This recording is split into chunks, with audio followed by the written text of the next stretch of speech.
রামকৃষ্ণ পরমহংসদেব বলেছেন, যত মত তত পথ। আপনার মতের নিষ্ঠা রাখিও, কিন্তু অপরের মতের দেশ বা নিন্দা করিও না।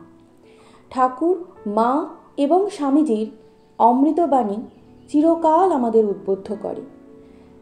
তাই আমরা বারবার এক টুকরো শান্তির খোঁজে ছুটে যাই কোনো না কোনো রামকৃষ্ণ মঠ ও মিশনে। সেভাবেই আমাদের মসিনান শ্রী রামকৃষ্ণ আশ্রম থেকে আমরা বেশ কয়েকজন সদস্য মিলে চলে গিয়েছিলাম আঁটপুর রামকৃষ্ণ মঠে। এই আঁটপুর রামকৃষ্ণ মঠে আপনারা কিভাবে আসবেন এবং প্রসাদ গ্রহণের কি নিয়ম, সবই আমি এই ভিডিওর মাধ্যমে আপনাদের জানানোর চেষ্টা করব। আঁটপুর হলো হুগলি জেলার একটি ছোট্ট গ্রাম। আঁটপুর রামকৃষ্ণ মঠটি কিন্তু স্বামীজি এবং মা শারদার পদধূলি ধন্য। তখনও স্বামীজি হননি, তিনি নরেন্দ্রনাথ নামেই পরিচিত। 1886 সালে ঠাকুর রামকৃষ্ণ পরমহংসদেবের মৃত্যুর পর বাবুরাম ঘোষ এবং নরেন সহ তার 8 জন প্রত্যক্ষ শিষ্য আক্ষরিক অর্থেই ভেঙে পড়েছিলেন। ওনারা সিদ্ধান্ত নেন বাবুরাম ঘোষের পৈতৃক ভিটে আঁটপুরে ওনারা যাবেন এবং সেখানে 1886 সালে 24শে ডিসেম্বর পবিত্র অগ্নিকে সাক্ষী রেখে ওনারা সন্ন্যাস গ্রহণের সংকল্প নেন। আপনারা যদি আঁটপুর রামকৃষ্ণ মঠে ঘুরতে আসেন তাহলে কিন্তু সেই চিত্রও আপনারা দেখতে পাবেন। বাবুরাম ঘোষই সন্ন্যাস গ্রহণের পর স্বামী প্রেমানন্দ নামে পরিচিত। আঁটপুরে রামকৃষ্ণ মঠটি এই স্বামী প্রেমানন্দের জন্মস্থানের ওপরই কিন্তু অবস্থিত। বর্তমানে এটি রামকৃষ্ণ মঠ ও মিশন দ্বারা সংরক্ষিত। এই সেই পবিত্র ঘর যেখানে স্বামীজি থাকতেন। এবার চলুন আপনারা এই আঁটপুর রামকৃষ্ণ মঠে কিভাবে আসবেন। কলকাতা থেকে অহল্যাবাই হোলকার রোড ধরে আপনাদের আসতে হবে। প্রথমে গজারমোড় বাসস্টপ, তারপর গজারমোড় থেকে বাঁ দিকের মোড়, আঁটপুরের দিকে প্রায় 6 কিলোমিটার আপনাকে যেতে হবে।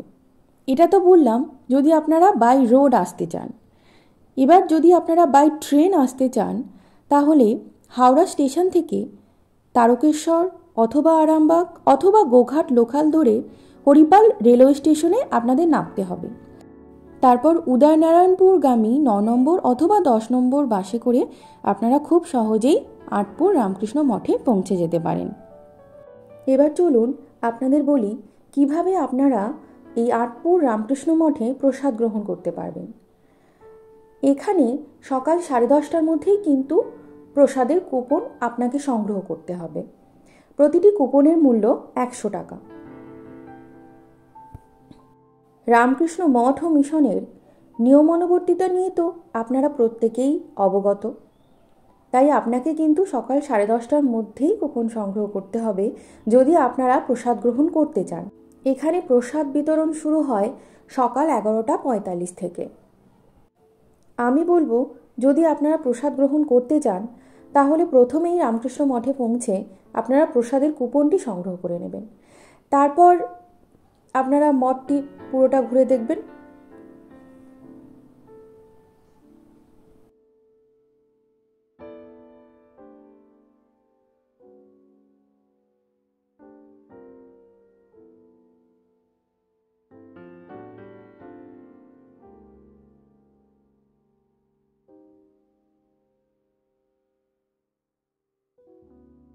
রামকৃষ্ণ মঠ ও মিশন তো শান্তির জায়গা। আপনি সেখানে গেলে ঠাকুর, মা, স্বামীজির সামনে কিছুক্ষণ বসে অপার শান্তি অনুভব করতে পারবেন।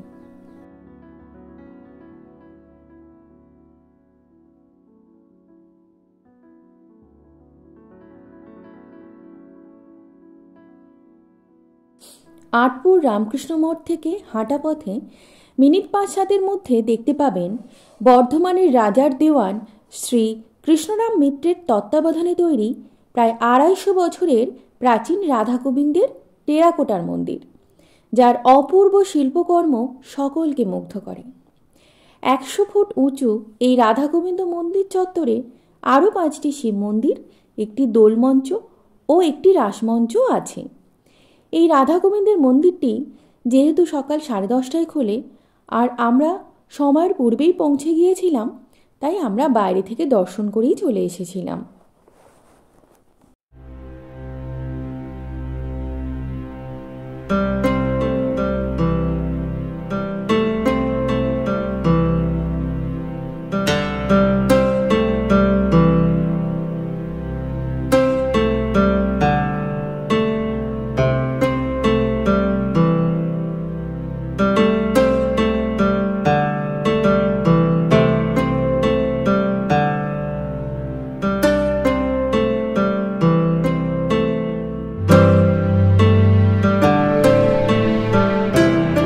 এবার আমরা পুনরায় রামকৃষ্ণ মঠের দিকে এগিয়ে চলেছি।